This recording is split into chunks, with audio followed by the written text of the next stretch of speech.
What's up, guys? Welcome into the Fireside Bears YouTube channel. My name's Usayd alongside my co-host Max Smith. You can follow us on Twitter, YouTube, Facebook, TikTok, and Instagram at Fireside Bears. You can follow myself and Max on Twitter at Usayd and at Max Smith ESM.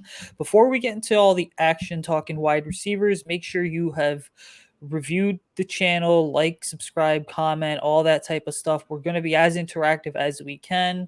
The NFL draft's coming up. Max, what's going on, man? Just busy, right? So that time of the year. Little lull. We're a little away from opening day here for the MLB. Recording today, if the Orlando Magic beat the Cleveland Cavaliers, the Chicago Bulls clinch a playoff seat for the first time since 2017. So there's a lot going on in sports outside of football. But the NFL draft is coming up, so we're going to do a positional preview today. At the wide receiver position. This is a position that Ryan Poles was a little quiet on. Outside of bringing in Equanimity St. Brown as well as Byron Pringle, a lot of people have question marks about who our, depth pieces are. Pringle's probably stepping in for a more, showtime role with Allen Robinson gone, and St. Brown is able to stretch the field. But without a doubt, the Chicago Bears are going to draft at least one wide receiver. And the question is, who?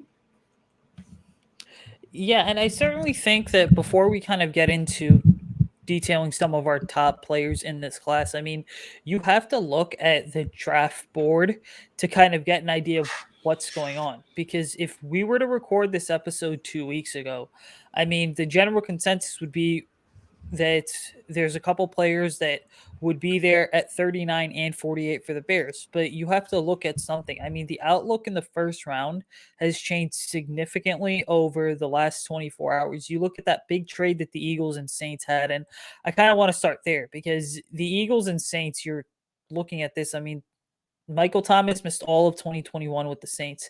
It's a new regime there, a new coaching staff, so you don't know what anything is going to look like, even though the head coach, Dennis Allen, has kind of worked his way up the ranks and was their defensive coordinator for 7 or 8 years and is now head coach. But, you got the Saints kind of leapfrogging a couple teams here. Then you look at the top of the NFL draft. You've got the Jets at 4-10. The Giants have a massive need at wide receiver, trying to find someone that's a complement to Kadarius Toney. You look at the Pittsburgh Steelers, who just lost Juju Smith-Schuster, the Green Bay Packers, and Kansas City Chiefs towards the back end of round one is certainly where it gets interesting because the Packers moved on from Devontae Adams. They have 2 first-round picks right now, and everyone just assumes that they're going to go ahead and double up on wide receiver at 22 and 28 because if we're going to be realistic with ourselves here, sitting here on April 5th, the Packers have the worst wide receiver room in the NFC North. Okay, it's pretty much Amari Rogers, Randall Cobb, Alan Lazard, and then a bunch of nobodies. Or you could even just say Alan Lazard, washed up Randall Cobb, and a bunch of nobodies. So when you kind of look at the Bears here, I mean, again, it's just like they're picking at 39 and 48, which is great. Prior to that, you've got the Jets, the Giants, on the clock. The Jets are actually on the clock twice in the second round before the Bears even get the opportunity to pick. So when you talk about the wide receiver room, there's a very realistic chance here the Bears could have to go offensive line in round two, first and foremost, because there could be slim pickings at the wide receiver position. Yeah, there's a lot to look at here. I think the likelihood of the Bears trading, either down or up, regardless, a draft day trade is incredibly likely now. I said a couple weeks ago that the Bears would probably be wise to look at trading that first and the second, which is 39, may either down because considering they have that 48. There's really not much of a reason now to really hold on to that pick. You could package that along with the team, maybe go up to Philadelphia, right? And say, hey, you have an extra first. Do you mind if we take that now? You can also look at what New York has regards to some of their capital and what they need. There's a good amount of teams that are probably looking to trade one of their firsts this season now, or at least in like 2 weeks now. And the Chicago Bears should probably be on that short list considering the amount of talent. Now, there's a lot of depth to this wide receiver room, which is something that maybe could pump the brakes a little bit on trading up into the first. And I think that's something that the Bears front office is looking at. But like you just mentioned, that depth might be taken away in the first round. We might see a bunch of wide receivers drafted. It was pretty common like 2 weeks ago to consider that Chris Olave would make it all the way down to the second potentially. That's not going to happen now, without any question.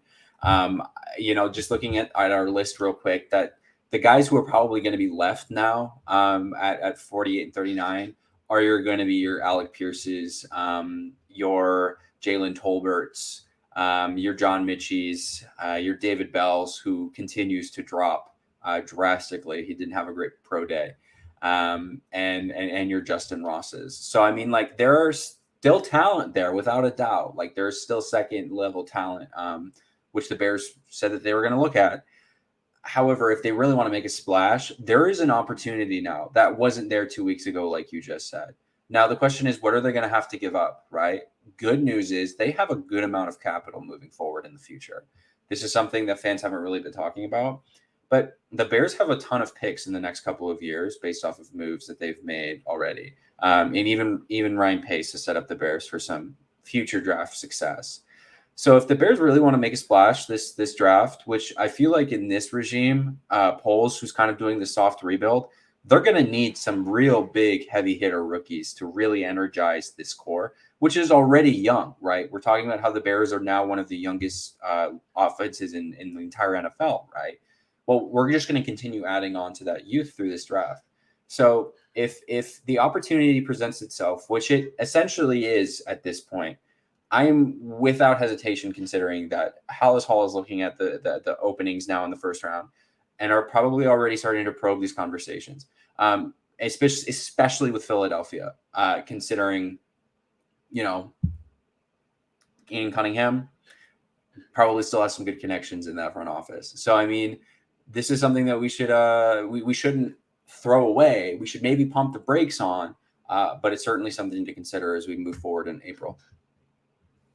And last point we kind of make that I'm going to make here before we talk about trading up or trading down, whatever the case may be. I mean, the Kansas City Chiefs are going back to back in the first round at 29 and 30. Just saying. And there's a certain general manager in Chicago and Ryan Poles that has those connections too.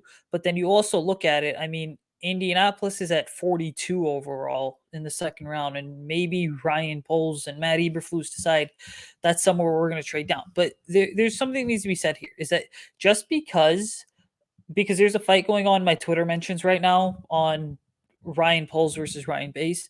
And it's very clear to me that Bears fans have kind of crowned Ryan Poles as the next executive of the year and that he's the guy that can absolutely do no wrong. When in reality, I just got done talking to an ESPN reporter for the weekly episode. That's going to drop on Wednesday, by the way. It's probably going to be out by the time you're watching this video. And one of the things that specific reporter says was that around the league, a lot of executives feel like the Bears, they're doing this the right way, but their free agency's been somewhat disappointing because guys like DJ Chark and Juju Smith-Schuster that went for 8 to 10 million a year, the Bears missed on. Okay. But just because Ryan Pace was the king of trading up does not mean that Ryan Poles shouldn't consider it, because you're going to keep shooting yourself in the foot if you're just willing to kind of sit there and wait for the board to fall. It's like, look at Chris Ballard. I love Chris Ballard as an evaluator and Ed Dodds, but my biggest gripe with them is that they don't get aggressive in the draft, which is why they traded first round picks for Carson Wentz essentially. And looks what happened to Carson Wentz now. And it's like our buddy Raul Bennington, friend of the show, said a couple weeks ago, you build a team through free agency trades and the NFL draft. And I know that Raul's listing off all three ways to build a team in the NFL, but the reality is you have to use every avenue possible to you, and you have to use the draft more than anything to build a well-rounded roster. That is what this consists of. But I think getting into the discussion here about our top wide receivers, I mean, I personally, now, first things first, I don't think the Bears are going to be in on guys like Jamison Williams because some of these top prospects like a Wilson and Olave are going to be gone. There's two specific things I'm looking for when the Bears draft wide receivers. Number one, do these guys have speed? Number two, are they good route runners? And the biggest thing of all, number three, is do those guys fit the mold that of a wide receiver that Justin Fields likes, such as, are they explosive? Are they fast? Do they have good releases? Are they solid route runners? Are they able to win off the line of scrimmage? What is their technique like? Because if you saw how Justin excelled at Ohio State with those downfield vertical threats, that is what the Bears need to bring in. I know a lot of Bears fans were high on David Bell. Look, David Bell, I think, is going to be a good NFL wide receiver, but him being a true possession receiver like an Allen Robinson is not necessarily fitting the play style of Justin Fields. Yeah, there's a lot to consider here. So, I mean, first things first is what specifically do we need in this scheme, right? We now have a bunch of speed, like a ton of speed. Byron Pringle, again, adds that kind of slot factor. And he's a little bit taller. Like I said, he's like a taller, better Anthony Miller. It's just a fact. So the Bears have a ton of speed. We're missing that big body X possession wide receiver. That's something we just don't have on this roster. That's something that Justin Fields could use, right? And that's something that this like weird LaFleur, Shanahan, Getsy offense could use as well. I mean, Allen Robinson could have played that role incredibly well. I just don't think he wanted to, really, and I don't think the front office really cared enough to try to keep him. But that's certainly what the Bears are going to look for, is one of those bigger body, more reception focused, less yards after the catch guys, because that's kind of who we already have on this roster. So again, the guys that come out who make you think of that are guys like Alec Pierce, who's going to be available without a doubt. He's 6'3", runs a 4.4 40, 52 catches and 884 yards off 8 touchdowns last year. He's big, he's fast, and he's productive, right? Tyke Tolbert, Bears' new wide receiver coach, was at his pro day. Interestingly enough, there was another fellow by the name of Christian Watson who had his pro day the same day, and the Bears opted to go to Cincy instead, right? Maybe there was a scout there, who knows? But the fact that Tyke Tolbert himself went to Cincinnati is pretty indicative that the Bears are interested in what he can bring to the table. Now, fortunately, again, he's pretty low because of how much talent is up front. Like, there is potential generational talent at the front of this. Garrett Wilson, who I'll just say, by the way, watching film with our friends at Fireside Giants back when Justin Field with the trade and everything, when it first happened with the Giants, we literally sat there and pointed at this kid, Garrett Wilson, and said, this guy's the guy up next. This Chris Olave guy, yeah, I mean, he had all the hype around him that season, but we were going, oh my God, who is this Wilson kid? Insane. Anyone who's been following the tape know that this kid is ridiculous, and he's going to have a long, long career in the league. A lot of Bears fans like George Pickens, which I think there's an amazing amount of talent there. You just have to question about his health, right? He recovered incredibly fast, like ridiculously fast, and that's a pretty good sign. But I mean, he's one of those more off the ball yards after reception guy. Yeah, he has another. He's 6'3". He's a little, he's a little skinny, but he's fast, and he would fit in the offense incredibly well, I feel. But I mean, outside of that, there's also I'm sorry, I'm scrolling to find. Oh, geez. He's out of Boise State. Yeah, Khalil Shakir. He's 6 foot, 196. He might fill one of those gaps incredibly well as well. He's not one of your big-bodied X-type possession receivers, but I could see him walking into a role into this weird West Coast Shanahan Getsy offense. I mean, again, we really don't know exactly what we're going to see, but we know what we saw back with Aaron Rodgers and the Packers, and I'm imagining we're going to see something similar, but not too similar, because obviously we can't run the same offense because Packers have been using it for the past years, and that defense knows it too well, which I'm sure is a challenge for Luke Getsy, by the way. I don't know if we ever talked about that, but I'm sure they'll figure it out. They're professionals. But yeah, I mean, like, look, what you have to look at is the guys who are in the middle of the pack. I'm not a huge David Bell guy. I think that there's a lot of hype around him just because, again, he's a yard after catch guy, like a Sky Moore. We don't need that. We really don't. We need a big-bodied We need an X, even if he's a little undersized. We just need a pure possession receiver who's going to be able to run those 10 and hitches. We're able to run those post routes and toe touch on the sideline, right? Who are able to go up the ball in the end zone. If it's not Jesper Horsted, then it's got to be one of these other guys. Yeah, I want to talk right now about a player that I feel like fits that mold. And even though he did tear his ACL in the SEC championship game, I think that there's some warrant here to watching a guy like John Metchie the third from Alabama. Now, when I watch John Metchie, first things first, the vibes I get are Emmanuel Sanders all over again. Okay. And the reason I say that is because for those of y'all that are watching, if you remember Emmanuel Sanders, there were times where he was legitimately one of the best wide receivers in the game with just how productive he was. Was he a physical freak of nature? No. But he won because of his technique and his instincts. And Mechie's just that type of player too. Has got the speed needed to be a vertical threat, can play both inside and outside, is a guy that can go up and grab the ball too. Okay. There's times where Mechie needs to kind of, haul those 50-50 balls in, just time those jumps right. But in that, he's really solid. And, I want to talk about Calvin Austin the third here from Memphis too, because he's 5'8". But I also think that when you look at Calvin Austin, I mean, he's a player that Luke Getsy is going to enjoy moving all over the field. Now, what do I mean by that? I essentially mean that he's 5'8". So on paper, if you look at him in the measurables, you're just going to assume, oh, small guy, wide receiver, fast guy, gadget player. Well, the NFL keeps trending towards this point where teams are just now in love with moving wide receivers both inside, outside, lining them up as X, Y, and Z. Like wide receiver is the one game in the NFL where it's becoming like point guards and shooting guards in the NBA. You just better be able to play anywhere without a moment's notice interchangeably. So when you look at Calvin Austin, I love the hands. I love his ability to separate. Okay.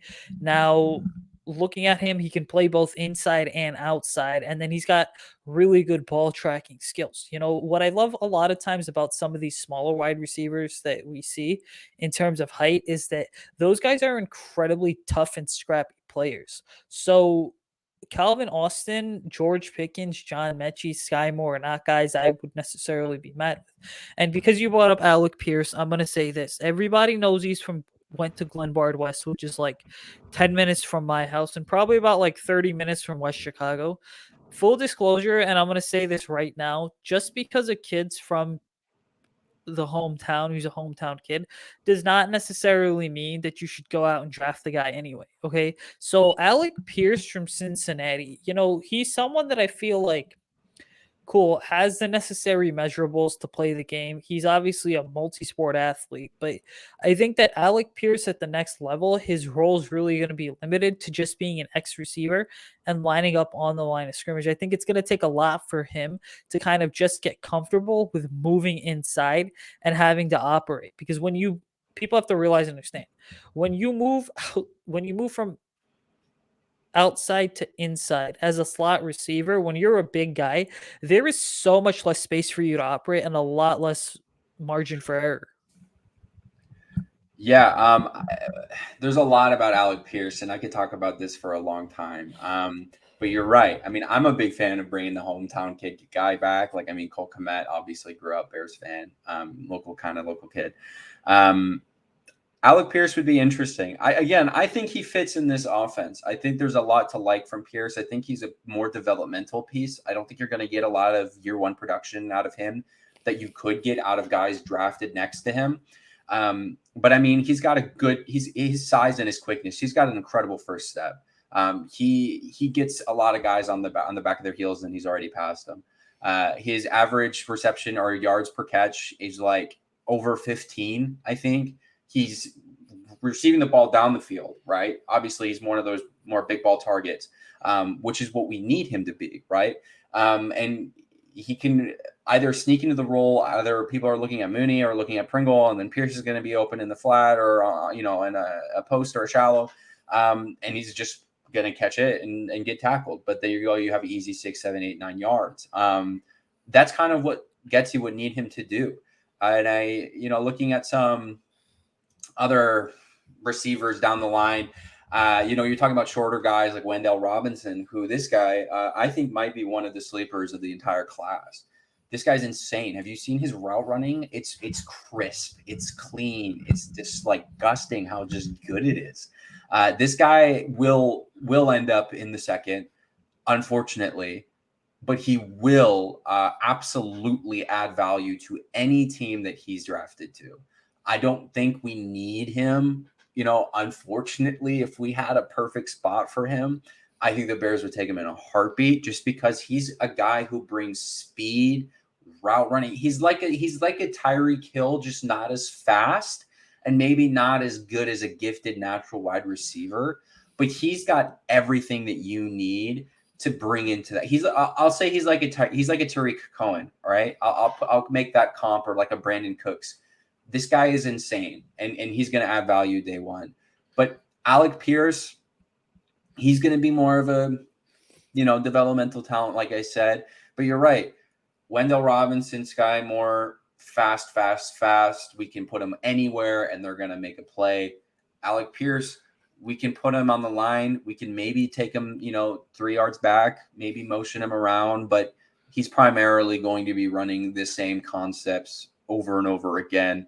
But he has everything he needs to make that next step in the professional league. He just needs some time in the right direction to help him get there.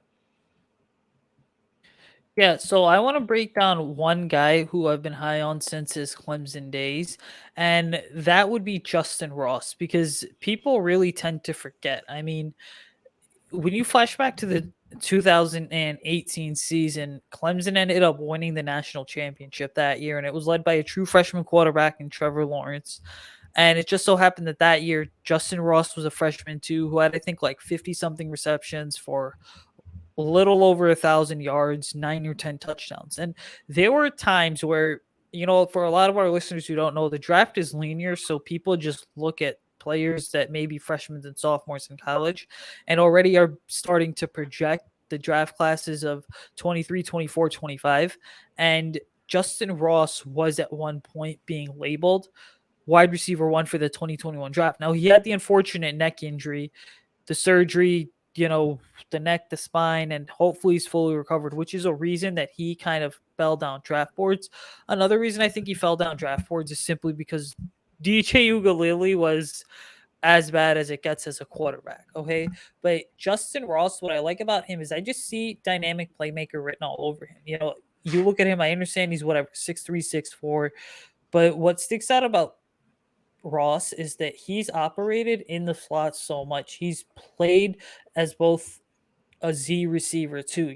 He's someone that's dynamic playmaker, really good separation, solid hands, okay? Is pretty good when it comes to run after the catch. Now he's not your typical possession receiver at all, okay? But you know what? He still has that super explosive big play ability that you look for. And I think a guy like a Justin Fields is going to need to develop. Last thing I'm going to say about Ross is this, is that I genuinely think he's someone where when healthy, he's got a high ceiling that no one's talking about. No, I agree. It's unfortunate what happened right over his career at Clemson. One, at the quarterback position, and two, with his health. You hate to see it, especially with that season he put together a few years back. And obviously it just kind of degraded from there. His combine wasn't amazing either, which I think worried a lot of teams. He added some more weight. His 40 was a little lower than people maybe wanted it to be. It was like a 4 or 5, I think. But you're right, is that if health isn't an issue, his natural skill set and ceiling is probably top 5 in this entire class. But that's the trade, right? Like that's the risk, and that's why he's going to be available probably rounds 3 to 5. He's going to slide pretty low. I don't think he's even going to go in the third. You're going to have a team who's going to have to really trust him, trust his staff, and trust the people that have been around him to really put him in a position to succeed. I think there's a lot to like there. He's probably one of the most natural big body guys, but like you said, he played around the field a lot. If he's put in a position to succeed and stay healthy, there's no doubt in my mind, right, that any team would want to take him. It's just it's scary sometimes, right? The Bears haven't hid behind drafting guys with health issues before, though. That's certainly something that the Bears haven't, at least in the previous regime, hasn't really cared about. That they've gone, yeah, you know what, whatever, we'll take you. But we could also see an incredibly healthy guy who ends up turning into a Kevin White, right? So we don't, you just don't know. It's like a box of chocolates, right? But no, you're completely right on Justin Ross, and I think he's probably going to go into fourth to a team that has a pretty solid core of wide receivers that can hedge that bet, right? That's willing to say, yeah, we'll take him on. Hopefully we can keep him healthy, and he'll be surrounded by a talented group of guys that'll make sure he stays healthy. Yeah, look, so far we've discussed a lot of day 2 names, some day 3 names being Justin Ross, but I think another intriguing day 3 name to keep an eye on is Reggie Roberson Jr. from Southern Methodist University, who's again someone that I identified probably back in like January or February. But when I look at Reggie Roberson Jr., there's something I have to say. He's not going to be a plug and play day 1 type starter. Absolutely not. I think he's more so just a player that is going to go ahead and be a developmental wide receiver, which just bodes really well for the depth. And again, knowing some of the expectations for Poles and Eberflus, I think the Bears certainly have some time to kind of go ahead and develop some of these wide receivers. I would like to see Ryan Poles take the same approach that the Chiefs took at wide receiver in terms of you just draft guys and then you turn the position into a monster. These positions like offensive line, like cornerback, like wide receiver, you can never have too many because they essentially are premium positions in the NFL. So spend some day 2, day 3 picks on them. But Roberson Jr., not a great route runner, has solid. Well, I shouldn't say not a great route runner. His route tree is not super expansive. He's pretty solid with his hands. Okay, the ability to get in and out of those breaks and then immediately separate, just the foot speed that he has, really, really nice there. Okay. And really solid technique overall, too. Yards after the catch, he's productive, but I also think that a lot of his yards after the catch does not come from legitimately being a burner. It legitimately is because he is really good when it comes to gaining separation. And, the separation component, people have to understand, is so critical in football, but it's even more critical at the NFL level because your windows are just so much tighter. And I understand Justin Fields has that arm where you can literally hear the zip and the velocity on the football to fit things into tight windows. But still, separation for Roberson Jr., A+ in my book. Yeah, separation is huge, and we have a good amount of guys on this roster that are able to do that pretty effectively with Darnell Mooney and Byron Pringle.